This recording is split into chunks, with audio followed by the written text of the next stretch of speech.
இப்ப இவ்ளோ ரிஸ்க் எடுத்து அந்த பையர் பண்ணுவாங்களா சார்? நோ மார்க்கெட்ல ஆல்வேஸ் தேர் இஸ் ஆப்பர்ச்சுனிட்டி இல்லையா? நீங்க வந்து மார்க்கெட் மேலே தான் போகுன்றது மட்டுமே ஆப்பர்ச்சுனிட்டியாக சொல்ல முடியாது. சம்டைம் மார்க்கெட் வந்து ரிவர்ஸ்லையும் போகும். பட் இதையும் நீங்கள் ஒர்க் அவுட் பண்ண தெரிஞ்சால் will make a better money.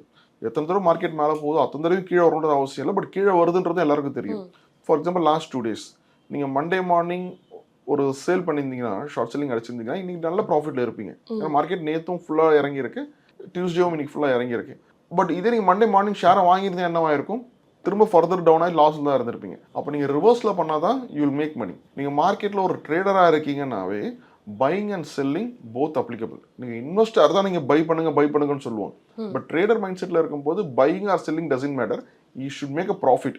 Every transaction எனக்கு ப்ராஃபிட் வரணும். அப்போ இந்த பையிங் டிரான்சாக்ஷனில் எனக்கு ப்ராஃபிட் வரணும் பிரச்சனை இல்லை. பணம் போட்டு பொருளை வாங்கிட்டு அது எங்கிட்ட இருக்கு, யாரும் எனக்கு கேள்வி கேட்க போகிறது இல்லை. பட் ரிவர்ஸ் டிரான்சாக்ஷன் பண்ணுறேன், ஷார்ட் செல்லிங் பண்ணுறேன் அப்படின்னா எங்கிட்ட இல்லாத பொருள் நான் விற்றுருக்கிறேன்.